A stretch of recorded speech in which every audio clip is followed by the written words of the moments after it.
यिर्मयाह भविष्यवक्ता की पुस्तक अध्याय 10। यिर्मयाह भविष्यवक्ता की पुस्तक अध्याय 10। हे इस्राएल के घराने, जो वचन यहोवा तुमसे कहता है उसे सुनो।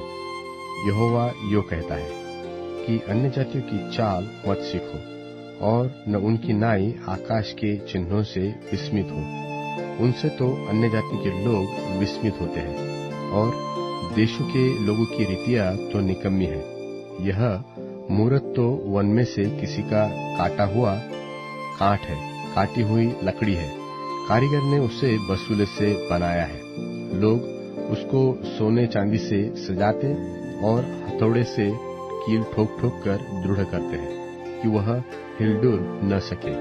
वे खराद कर ताड़ के पेड़ के समान गोल बनाई जाती है, पर बोल नहीं सकती। उन्हें उठाए फिरना पड़ता है क्योंकि वे चल नहीं सकती। तुम उनसे मत डरो, क्योंकि वे न तो कुछ बुरा कर सकती है और न कुछ भला। हे यहोवा, तेरे समान कोई नहीं है। तू तो महान है और तेरा नाम पराक्रम में बड़ा है। हे सब जातियों के राजा, तुझसे कौन न डरेगा, क्योंकि यह तेरे ही योग्य है। और अन्य जातियों के सारे बुद्धिमानों में और उनके सारे राज्यों में तेरे समान कोई नहीं है, परंतु वे पशु सरीखे निरे मूर्ख ही है। निकम्मी वस्तुओं की शिक्षा क्या? वे तो काठ की है।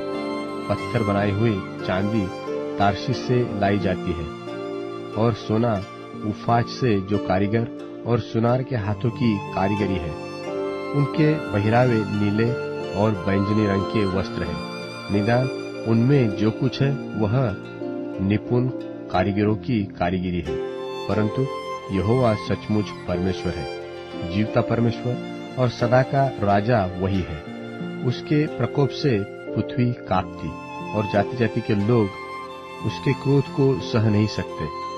तुम उनसे ऐसा कहना कि ये देवता जिन्होंने आकाश और पृथ्वी को नहीं बनाया, वे पृथ्वी के ऊपर से और आकाश के तले से नष्ट हो जाएंगे। उसने पृथ्वी को अपनी सामर्थ्य से बनाया और जगत को अपनी बुद्धि से स्थिर किया और आकाश को अपनी प्रवीणता से तान दिया है। जब वह बोलता है तब आकाश में जल का बड़ा शब्द होता है।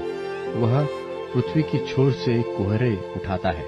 वह वर्षा के लिए बिजली चमकाता है और अपने भंडार में से पवन चलाता है। सब मनुष्य पशु सरीखे ज्ञान रहित है। सब सुनारों की आशा अपनी खोदी हुई मूर्तों के कारण टूटती है, क्योंकि उनकी ढाली हुई मूर्तें झूठी है और उनमें सांस है ही नहीं। वे तो व्यर्थ और ठट्ठी ही के योग्य है।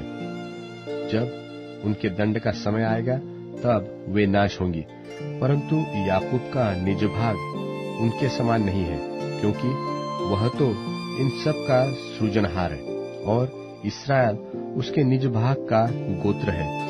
उसका नाम सेनाओं का यहोवा है।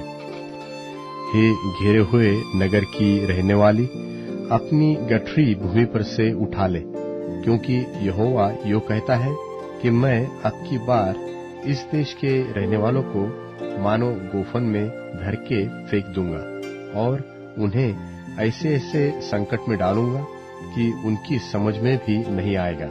मुझ पर हाय, मेरा घाव चंगा होने का नहीं।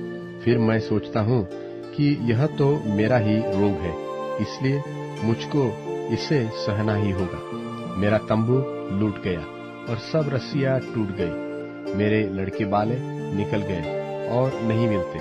अब कोई नहीं रहा जो मेरे तंबू को ताने और मेरी कनाते खड़ी करे, क्योंकि चरवाहे पशु सरीखे हो गए हैं और उन्होंने यहोवा को नहीं पुकारा। इसी कारण वे बुद्धि से नहीं चलते और उनकी सब भेड़ें तितर बितर हो गई है।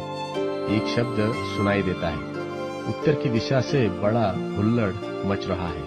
वह आ रहा है ताकि यहूदा के नगरों को उजाड़कर गिद्दड़ों का स्थान बना दे। हे यहोवा, मैं जान गया हूँ कि मनुष्य की गति उसके वश में नहीं है। मनुष्य चलता तो है, परंतु अपने पैर स्थिर नहीं कर सकता। हे यहोवा, मेरी ताड़ना पर विचार कर, परंतु क्रोध में आकर नहीं, कहीं ऐसा न हो कि मैं नाश हो जाऊं। जो जाति तुझे नहीं जानती और जो कोई तुझसे प्रार्थना नहीं करती, उन्हीं पर अपनी जलजलाहट उंडेल, क्योंकि उन्होंने याकूब को निगल लिया, वरन उसे खाकर अंत कर दिया और उसके निवास स्थान को उजाड़ दिया है।